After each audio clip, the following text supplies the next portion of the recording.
ओम शांति शांति शांति।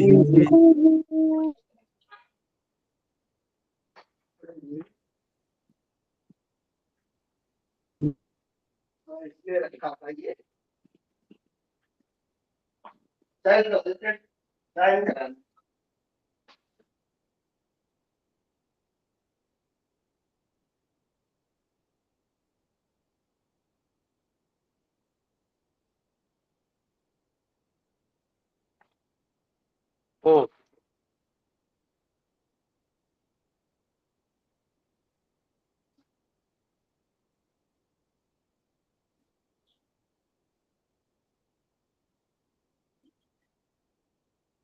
सत्यार्थ प्रकाश के पंचम समुल्लास को हम पढ़ रहे थे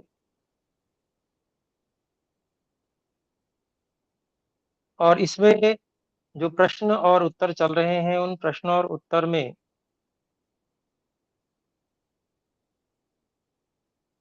यह बात आई थी कि प्रश्न आया था कि संन्यास ग्रहण करना ईश्वर के अभिप्राय अभिप्राय से विरुद्ध है, क्योंकि ईश्वर का अभिप्राय मनुष्यों को बढ़ती करने में है। जब गृहस्थाश्रम नहीं करेगा तो उसे संतान ही न होंगे। जब संन्यासाश्रम ही मुख्य है और सब मनुष्य करें तो मनुष्यों का मूलोच्छेदन हो जाएगा। इस प्रश्न का उत्तर दिया था और बहुत ही सुंदर ढंग से कि सभी के लिए यह संभव ही नहीं है कि संन्यास लें, बल्कि अधिकांश के लिए यह संभव नहीं है कि संन्यास ले लें,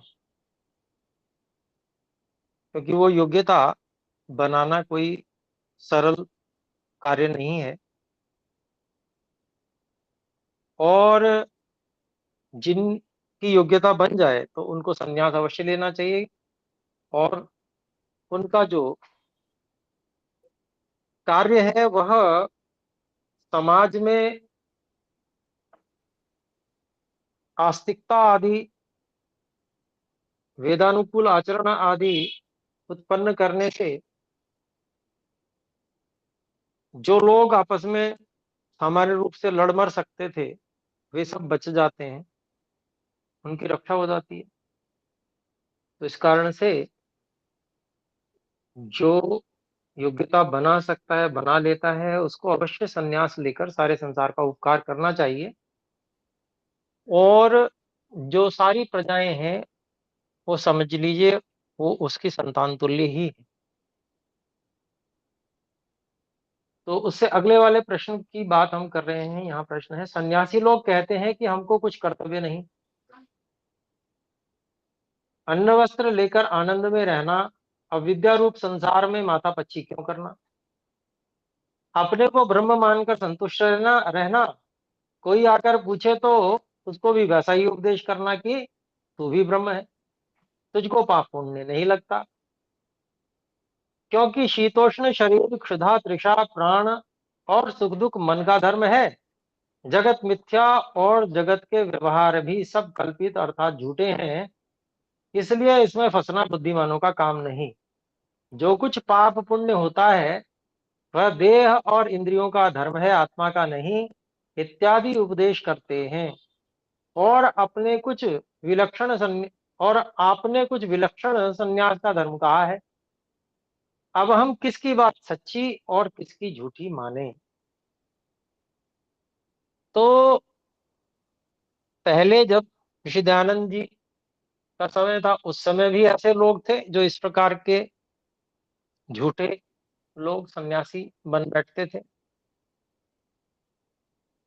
और आज भी ऐसे लोगों की संख्या कोई कम नहीं है।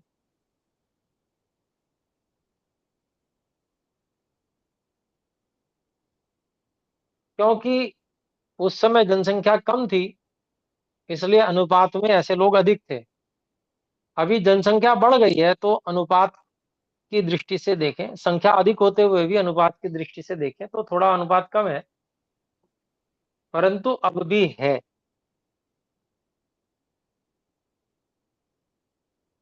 और अनुपात कम होने में हम कारण ये भी समझ सकते हैं कि विधर्मियों की संख्या भी बहुत अधिक बढ़ गई है, जिनमें संन्यास कोई लेता ही नहीं है।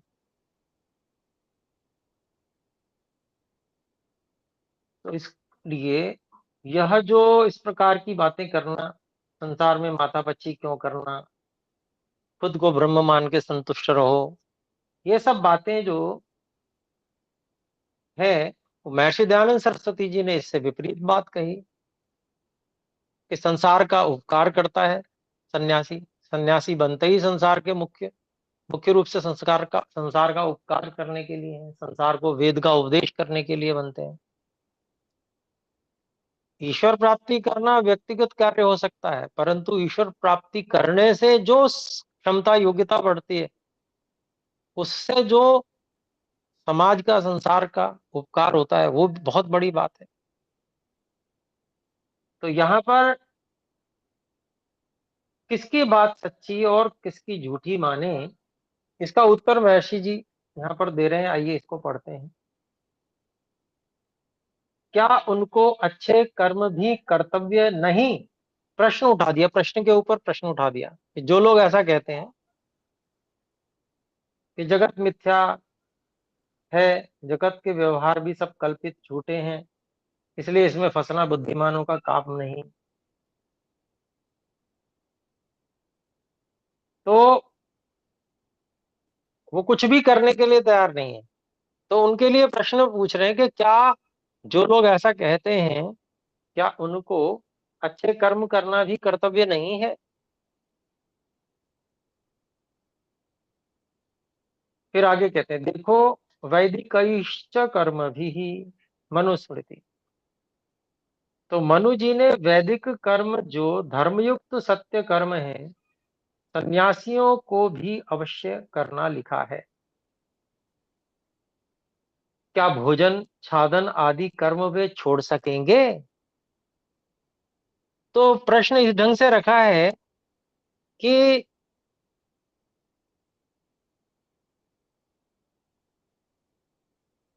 व्यक्ति कर्म करने से हटने की बात जो कर रहा है, तो फिर तो उसे भोजन वगैरह भी छोड़ देना चाहिए, भोजन भी नहीं करना चाहिए, क्योंकि भोजन भी एक कर्म के अंतर्गत ही आता है।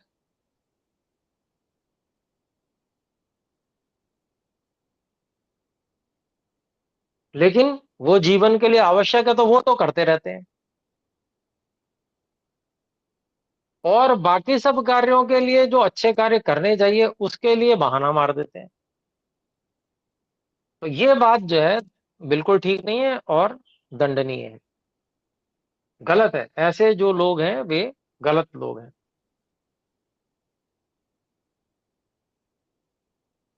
तो प्रश्न कर रहा है कि क्या भोजन छादन आदि कर्म वे छोड़ सकेंगे? जो ये कर्म नहीं छूट सकते, तो उत्तम कर्म छोड़ने से वे पतित और पापभागी नहीं होंगे? जब गृहस्थों से अन्न वस्त्र आदि लेते हैं और उनका प्रत्युपकार नहीं करते, तो क्या वे महापापी नहीं होंगे? जैसे आंख से देखना कान से सुनना न हो, तो आंख और कान का होना व्यर्थ है, वैसे ही जो सन्यासी सत्य उपदेश और वेद आदि शास्त्रों का विचार प्रचार नहीं करते, तो वे भी जगत में व्यर्थ भार रूप हैं। केवल भार रूप नहीं, पापी भी कहा हुआ है। और आगे देखते हैं, और जो अविद्या रूप संसार से माथापच्ची क्यों करना आदि लिखते और कहते हैं, वैसे उपदेश करने वाले ही मिथ्या रूप और पाप के बढ़ाने हारे पापी हैं। तो ये महापाप कर रहे हैं, ये लोग निर्लज्ज और पूरी तरह से नास्तिक होते हैं, और अपनी धूर्तता के चलते समाज में प्रतिष्ठा प्राप्त होती रहे, खाने पहनने रहने को मिलता रहे, सम्मान प्राप्त होता रहे, इसके लिए ये नास्तिकता रूपी धूर्तता करते हैं।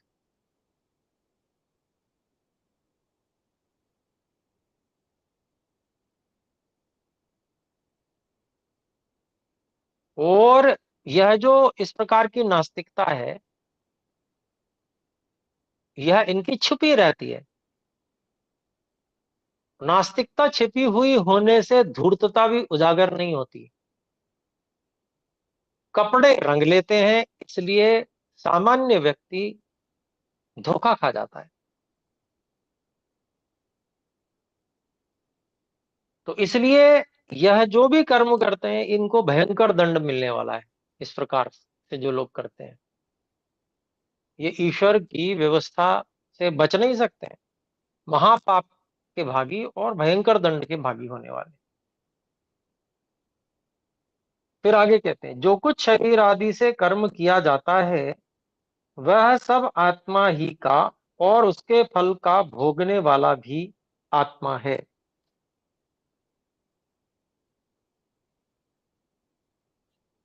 तो ये बिल्कुल न्याय की बात है। भाई, शरीर से कर्म जो किया है, अपनी इच्छा से किया है, किसी का दबाव नहीं। बहुत सारे ऑप्शन है, उनमें से चुनाव करना है। चुनाव हम इच्छा से कर रहे हैं। न करने की भी छूट है, वो भी एक ऑप्शन है। तो इतनी स्वतंत्रता करने में, कर्म करने में, तो फल क्यों ना प्राप्त हो? वो भी आत्मा को ही प्राप्त होगा, क्योंकि जो इच्छा और प्रयत्न मुख्य है वो तो आत्मा का ही है। भले ही साधन परमात्मा ने दिया है, लेकिन निर्णय आत्मा का है।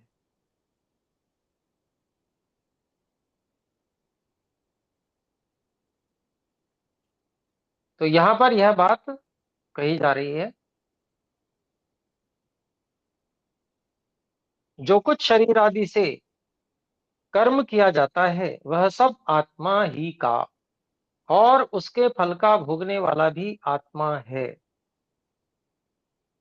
जो जीव को ब्रह्म बतलाते हैं वे अविद्या निद्रा में सोते हैं, क्योंकि जीव अल्प, अल्पज्ञ और ब्रह्म सर्वव्यापक, सर्वज्ञ है। तो ये अंतर भी बता दिया, जीव और परमात्मा में अंतर है। जीव ब्रह्म न है, न कभी पहले था और न कभी भविष्य में हो पाएगा। वो जीव है तो जीव ही रहने वाला है, सदा एक जैसा, नित्य है, अनादि और अनंत समय तक ऐसा ही रहने वाला है। वो परिवर्तित होकर ब्रह्म बन जाए, ऐसा भी नहीं हो सकता। अभी भी ब्रह्म नहीं है, अब तो है ही नहीं इस समय, क्योंकि वो स्पष्ट अनुभूति का विषय है। और कोई लोग ऐसा कह सकते हैं कि भूतकाल में था या भविष्य में हो जाएगा, तो उनकी बात भी ठीक नहीं है, प्रमाण सिद्ध नहीं है, उनकी बात झूठ है।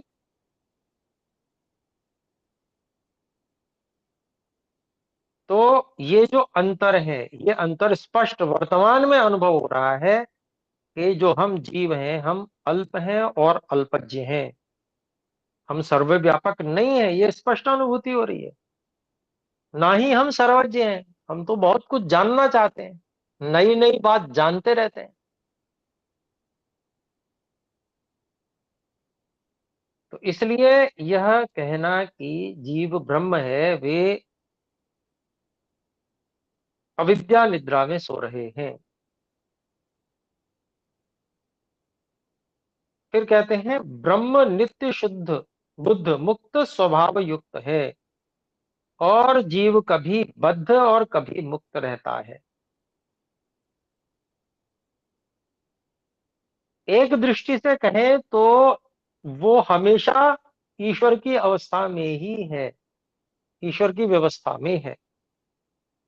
चाहे स्वतंत्र भी है, मुक्त भी है, तब भी ईश्वर की व्यवस्था में स्वतंत्र है,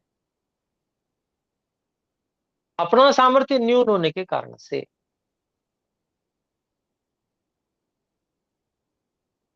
तो हर स्थिति में ईश्वर जीव का धारण करने वाला,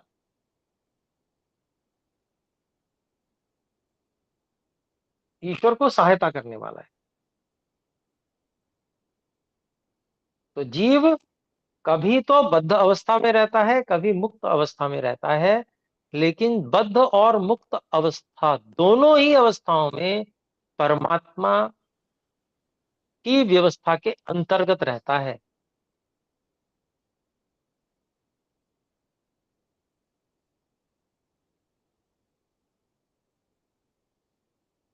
तो ब्रह्म जो नित्य शुद्ध बुद्ध और मुक्त स्वभाव है, ईश्वर का जो मुक्त स्वभाव है, वो मुख्य अर्थ में मुक्त स्वभाव है। जीवात्मा का जो मुक्त कहा कहना है, वह गौण अर्थ में मुक्त स्वभाव है। क्योंकि सामर्थ्य की न्यूनता होने से पूरी तरह से मुक्त कभी हो ही नहीं सकता, उसको सहायता की हर समय आवश्यकता है।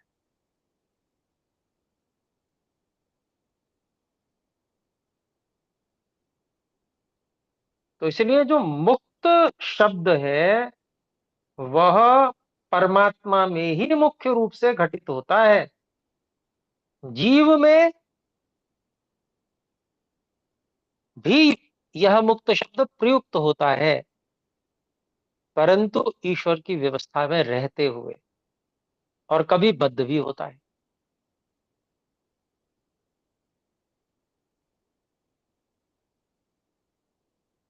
तो ये बात जो है बहुत अच्छे से समझने योग्य है। फिर आगे कहते हैं, ब्रह्म को सर्वव्यापक सर्वज्ञ होने से भ्रम व अविद्या कभी नहीं हो सकती, और जीव को कभी विद्या और कभी अविद्या होती है। ईश्वर की कृपा से विद्या प्राप्त होती है, और एक कर्म फल जैसा मान के चलें कि ईश्वर की कृपा कर्म फल में प्राप्त होती है। तो जैसे ही वो कर्म फल चुक जाता है, पूरा हो जाता है, तो फिर से उसको अल्प शक्तिमान होने के कारण से, अल्पज्ञ होने के कारण से फिर से अविद्या में फंस जाता है वो, सामर्थ्य न्यूनता के कारण से।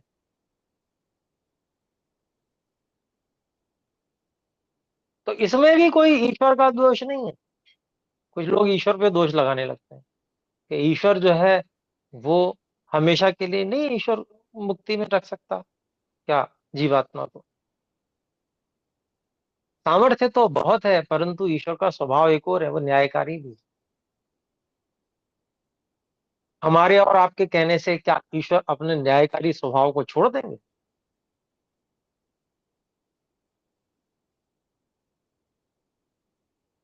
ऐसा कभी नहीं हो सकता। स्वभाव कभी छूटता ही नहीं है, वो स्वभाव है तो है, और ऐसा ही रहने वाला है। और इसी में अपने को अपनी समझ बनानी पड़ेगी, यही विद्या है। और जो हम ये उल्टे सीधे प्रश्न उठाते हैं कि परमात्मा ऐसा क्यों नहीं कर सकता, परमात्मा वैसा क्यों नहीं कर सकता, ये सब अविद्या है। जिसका जो स्वभाव है, तीन काल में वो स्वभाव वैसा रहने वाला है, वो कभी बदल नहीं सकता है। ऐसे ही परमात्मा का भी स्वभाव है। ऐसी हमारी भी स्थिति यही है, हमारा हमारा स्वभाव भी है कि हम अल्पज्ञ हैं, तो हम रहेंगे ही हमेशा ऐसे। हमें हम कभी भी ऐसा नहीं हो सकता कि हम इस स्वभाव को छोड़ के और हम कभी सर्वज्ञ भी बन जाए। ऐसा कभी नहीं हो सकता। ये स्वभाव है, हमारा स्वभाव कभी नहीं छूटता।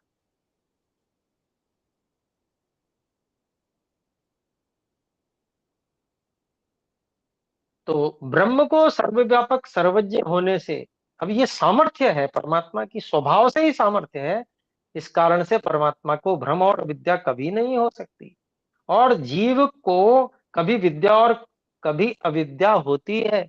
परमात्मा की कृपा जब होती है, इस प्रकार का हम कुछ व्यवहार करते हैं, कर्म करते हैं, उपासना करते हैं, ज्ञान प्राप्त करने का प्रयास करते हैं, उससे जो परमात्मा की कृपा होती है उससे हमको विद्या प्राप्त हो जाती है, अन्यथा हम अविद्या में फंसे रह जाते हैं जब हम प्रयास ही नहीं करते उसके लिए। फिर आगे कहते हैं, ब्रह्म जन्म मरण दुख को कभी नहीं प्राप्त होता। ईश्वर जन्म मरण दुख को प्राप्त नहीं होता कभी, परंतु जीव प्राप्त होता है। अविद्या के कारण से ही वह जन्म और मृत्यु, इन दोनों दुखों को सहन करता है।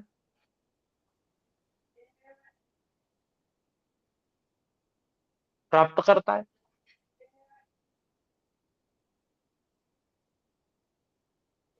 और जैसे ही वो अविद्या से छूटने के लिए पुरुषार्थ करता है, परिश्रम करता है, उस ओर रुचि को बढ़ाता है, तब ईश्वर की कृपा से वो विद्या से युक्त होता है। और जब विद्या से युक्त होता है फिर जन्म मरण से भी एक अच्छे खासे लंबे समय के लिए, बहुत ही लंबे समय के लिए वो फिर जन्म मरण से छूटा भी रहता है ईश्वर की कृपा से। तो ब्रह्म जन्म मरण दुख को कभी नहीं प्राप्त होता और जीव प्राप्त होता है। ये भिन्नता है, अलग है दोनों में, इसलिए वह उनका उपदेश मिथ्या है।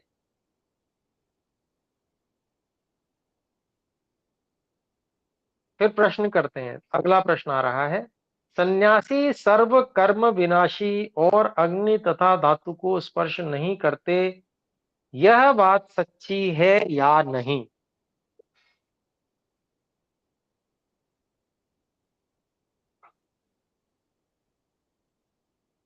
तो इस प्रकार के जो लोक में प्रसिद्ध, इस प्रकार से लोगों की भ्रांतियां हैं, उसको एक एक महर्षि दयानंद सरस्वती जी उठा रहे हैं और फिर उसका समाधान कर रहे हैं। इतनी सुंदर शैली है ये कि प्रश्न जब बहुत अच्छे से स्पष्ट हो जाता है तो उत्तर भी स्पष्ट होता है। तो सन्यासी के विषय में ऐसी बहुत सारी परंपराएं चल रही हैं, लोग उस प्रकार की बातों को करते हैं। तो कि कोई भी कर्म सन्यासी को नहीं करना चाहिए और अग्नि और धातु का स्पर्श भी नहीं करना चाहिए, क्या ये बात सच्ची है? ये प्रश्न उठाया। उत्तर कहते हैं यह बात सच्ची नहीं है। नहीं, एक छोटा सा उत्तर और फिर उसकी व्याख्या। सम्यंग नित्यमासते यस्मिन यद्वा सम्यंग न्यस्यन्ति दुखानि कर्माणि येन स संन्यासः। संन्यास की व्युत्पत्ति करके बता रहे हैं, स प्रशस्तो विद्यते यस्य स संन्यासी। अब इसका आर्य भाषा में भी अभिप्राय बताते हैं, जो ब्रह्म और उसकी आज्ञा में उपविष्ट, उपविष्ट मतलब प्रवेश किया हुआ, ब्रह्म में जो प्रविष्ट हो चुका है और ब्रह्म की आज्ञा में प्रविष्ट हो चुका है, अर्थात स्थित, उपविष्ट अर्थात स्थित, परमात्मा में और परमात्मा की आज्ञा में स्थित है वह, जिससे दुष्ट कर्मों का त्याग किया जाए, वह संन्यास है। और वह उत्तम स्वभाव जिसमें हो वह सन्यासी कहलाता है। इसमें सुकर्म का कर्ता और दुष्ट कर्मों का विनाश करने वाला सन्यासी कहता है।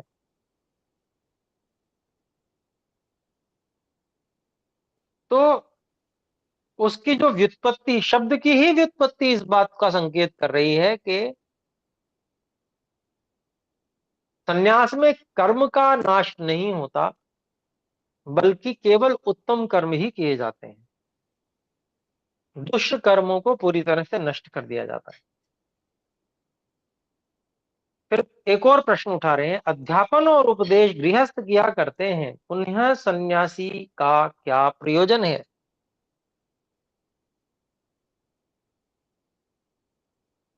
तो यहां पर उसका उत्तर देते हैं,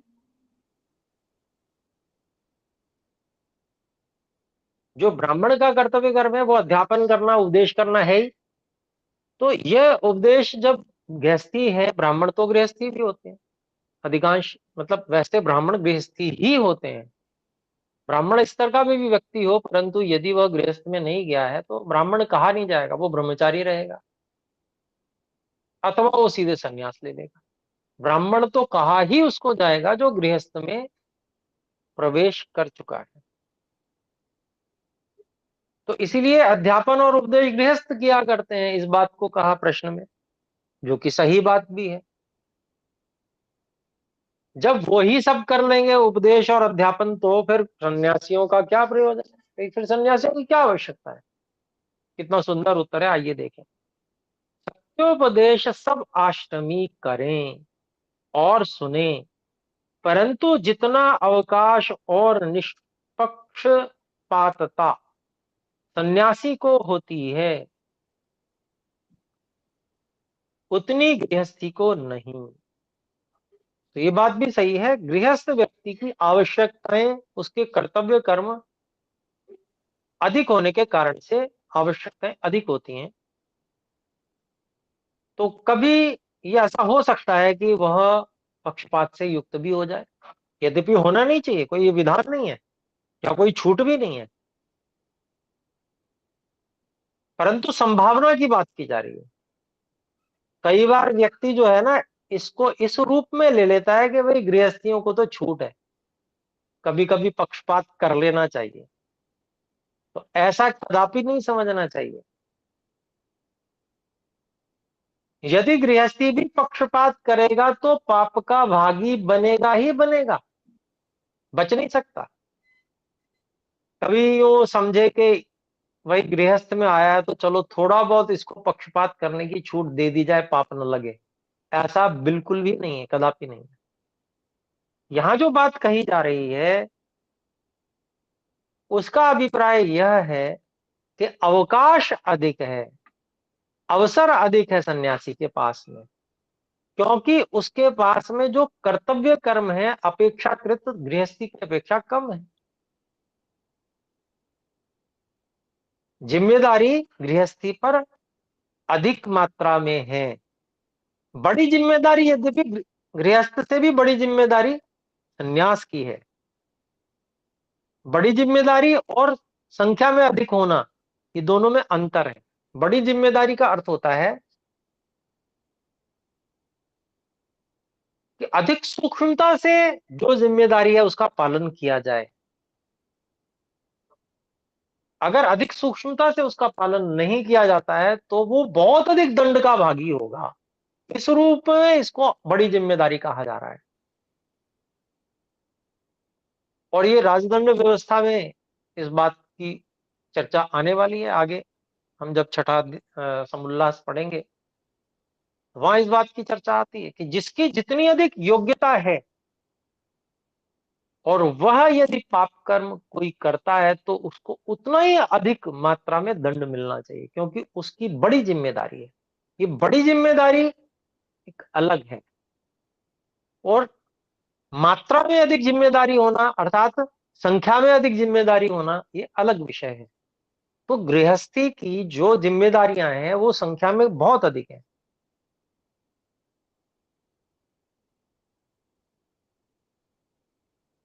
क्योंकि गृहस्थी को ही सभी आश्रमियों की चिंता करनी है।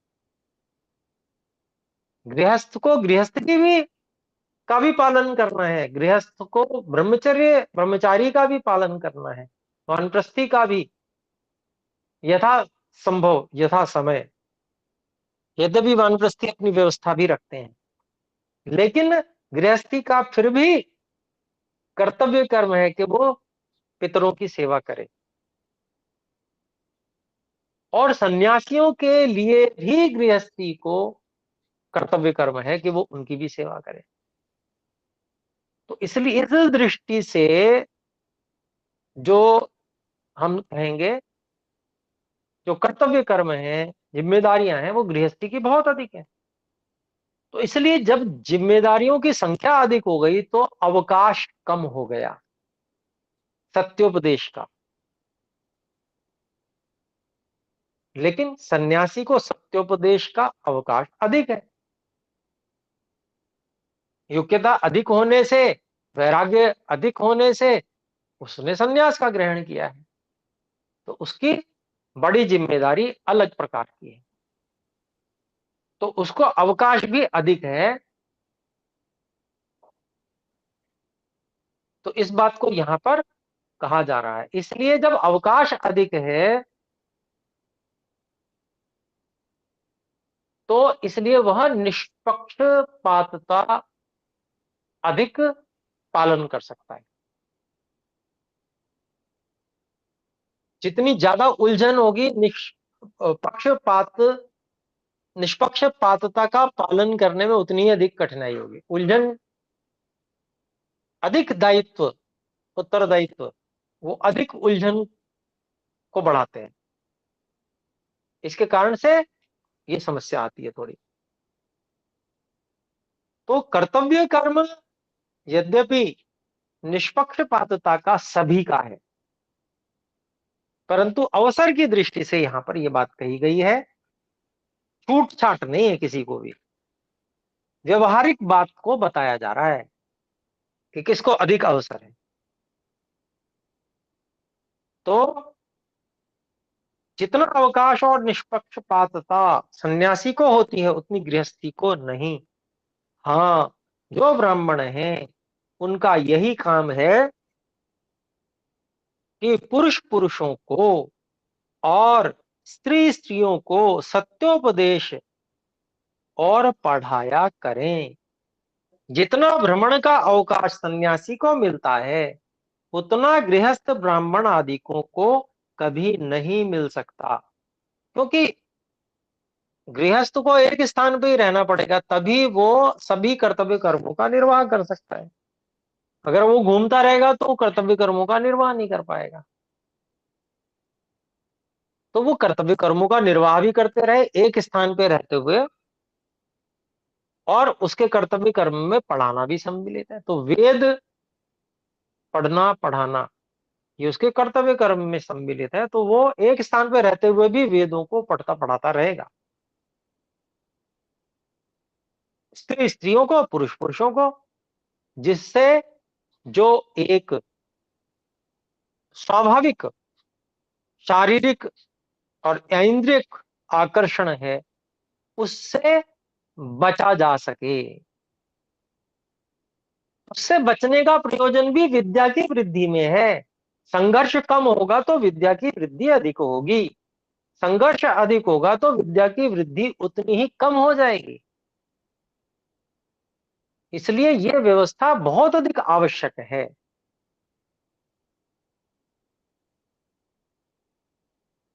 और जहां स्त्री पुरुषों का परस्पर व्यवहार आवश्यक है उसके लिए गृहस्थ धर्म है ही, उतनी मात्रा में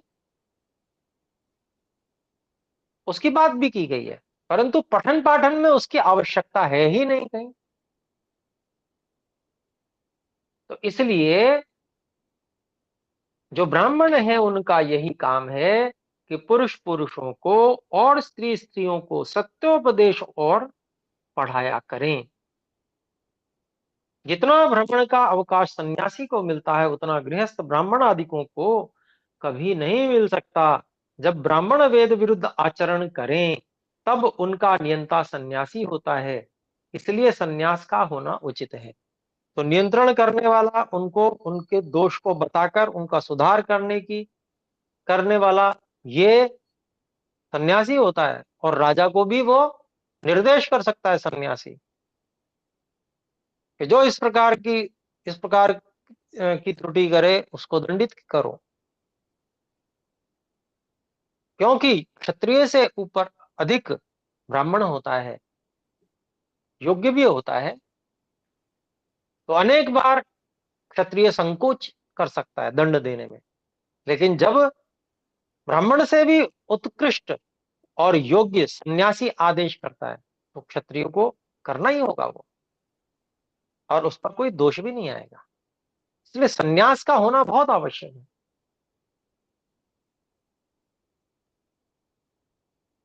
फिर एक प्रश्न और आगे हम लेते हैं आज। प्रश्न, एक रात्रि वसेत ग्रामे इत्यादि, ये कोई नारद परिव्राजकोपनिषद का उपदेश है इत्यादि वचनों से सन्यासी को एकत्र एक रात्रि मात्र रहना, अधिक निवास न करना चाहिए, ये प्रश्न रखा। तो इसका उत्तर देते हैं। यह बात थोड़े से अंश में तो अच्छी है कि एकत्र वास करने से जगत का उपकार अधिक नहीं हो सकता और स्थानांतर का भी अभिमान होता है। एक ही स्थान पे व्यक्ति रहता है तो फिर वो इकट्ठा करना शुरू कर देता है, ये मेरी जगह है, मेरा, राग द्वेष शुरू हो जाते हैं। तो इस पक्ष को देखते हुए कि भाई उसको एक स्थान पे रहना ही नहीं है, उसकी कोई जगह, एक जगह कोई वो उसको कब्जा नहीं करना है, उसकी सारा संसार उसके लिए है, तो सब जगह निर्बाध भ्रमण करेगा और सत्योपदेश करेगा। तो आगे कहते हैं राग द्वेष भी अधिक होता है। फिर आगे कहते हैं परंतु जो विशेष उपकार एकत्र रहने से होता हो तो रहे। कल्पना कीजिए आज की स्थिति है, आज की स्थिति में वेदों के पठन पाठन में बहुत समस्या है और कोई ऐसे विद्वान सन्यासी, चारों वेदों के विद्वान जो हो, और उनको पढ़ाना हो तो एक जगह रह के ही पढ़ाना पड़ेगा। अब विद्यार्थी अगर उनके साथ थैला लेके घूमते रहेंगे तो पढ़ कैसे पाएंगे, समस्या हो जाएगी। इसलिए विद्यार्थियों के हित के लिए यदि कहीं इस प्रकार की आवश्यकता है तो इसको कहा है यहाँ पर कि कर ले। परंतु जो विशेष उपकार एकत्र रहने से होता हो तो रहे।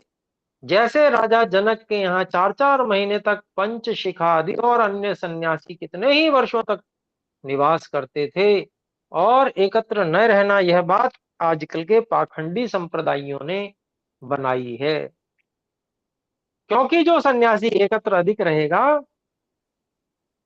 तो हमारा पाखंड खंडित होकर अधिक न बढ़ सकेगा। क्योंकि सन्यासी है वो तो झूठ का साथ कभी नहीं देगा, जो सच्चा सन्यासी है पाखंड का हमेशा खंडन करेगा, और जब तक खंडन नहीं हो जाएगा तब तक वो जमा रहेगा। जैसे महर्षि दयानंद सरस्वती जी ने स्वयं हरिद्वार में पाखंड खंडिनी पताका लहराई और वहां पर शास्त्रार्थ उन्होंने आरंभ कर दिए। तो कि ये सन्यासी एक जगह न रह जाएं, ये यहाँ रहेंगे तो फिर हमारी तो सारे जो है, हमने धूर्तों ने जो यजमानों को मूड रखा है वो सब यजमान सयाने हो जाएंगे, समझदार हो जाएंगे, तो सन्यासी का उपदेश सुन लेंगे। और सन्यासी का जो है महत्व सबसे अधिक है संसार में, किसी भी ब्राह्मण से अधिक सन्यासी को की मान्यता आज भी है। तो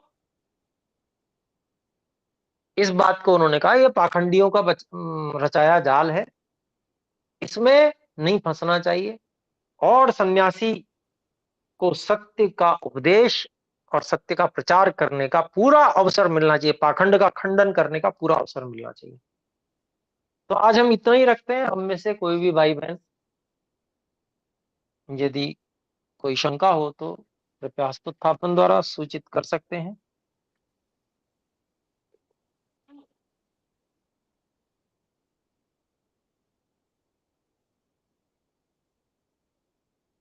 तो कोई ऐसी शंका नहीं है आज, तो फिर अपने लोग फिर विराम करते हैं। आइए मिलकर हम सब एक बार परमपिता परमात्मा के मुख्य निज नाम ओम का उच्चारण करें। ओम। ओम